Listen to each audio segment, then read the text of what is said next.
Hey everyone, Aaron here. Welcome back to another anime review. Today we look at Masamune-kun's Revenge episode 4. So, this is probably one of the best episodes I've seen of the show so far. I mean, these episodes have been hit or miss so far, but I'm enjoying the show nonetheless. But this is probably one of the best ones. Let's talk about why though exactly. Let's go blow by blow with this. So, the very beginning starts off with this whole romantic scene, and you're like, who are these people? And you find out that Masamune is actually reading a manga, like a romance manga, to figure out what to do to serenade Aki to make her fall in love with him. And he's like seeing that all these corny lines are being said, and it's working to make the girl really fall for the main dude. And he's like, you know what? These things will work. I know these will work because this is like one of the most loved mangas. So he tries all these scenes. He's like, oh yeah, I only have eyes for you. And then at one point, it's raining and he gives her an umbrella. He goes, oh, don't worry. If I just run through the rain and I think about them as your tears, I'll be okay. It doesn't matter. Yeah, this doesn't work in the favor that he thinks it was. It more so pisses off Aki very badly to the point that, the maid has to actually go and help him out because the maid's telling him, hey, listen, you have to back off a little bit. You can't keep pushing too much on a girl. By the way, that's real good life advice, by the way. If you get a girlfriend, don't push too hard. Take a little bit of breather once in a while, keep things fresh. It helps things out. Kind of what she was telling him to do, and guess what? He actually does that. And at one point, he thinks, okay, it's not working. It looks like Master was wrong about what he starts, by the way, referring to the maid as the Master because she's telling him how to do everything. But he's like, oh, Master's telling me wrong things. Maybe it's not working. Maybe I'm screwing myself over. No, it works. She's, falling slowly for him. And she's like, okay, this is working. And then she goes, hey, what do you think about me? And he goes, I like everything about you. Then runs off.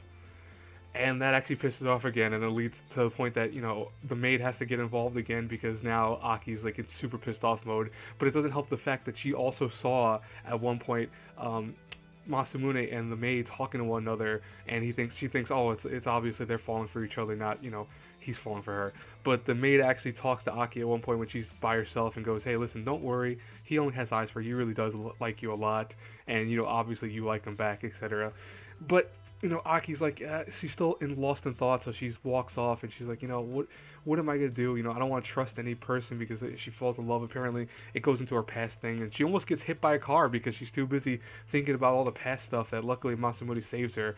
But I did like that one sequence happened because it looks like that maybe she really realized that she was being a cruel person to Masamune, and maybe that's what causes her to kind of fall out of love, not with him right now, but when she was younger with the younger version of him.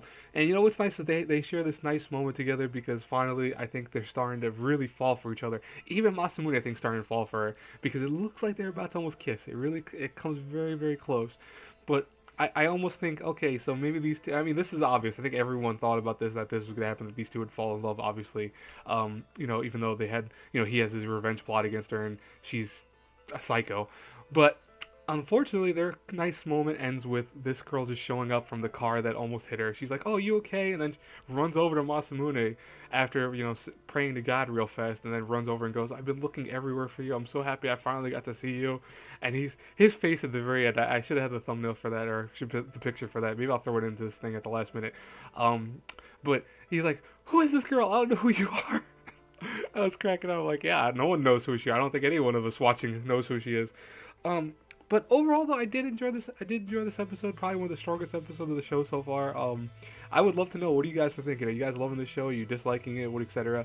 I mean, like I said, it's a very cliche plot. It's something that obviously you know what route this is going to go most likely.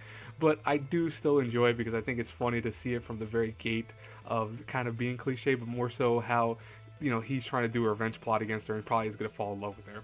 Anyways, I will talk to you guys later. As always, if you like these reviews, please hit the like button, subscribe to the channel, share the video, the whole nine. I will talk to you guys later. Have a great, blessed day, everyone. Bye-bye.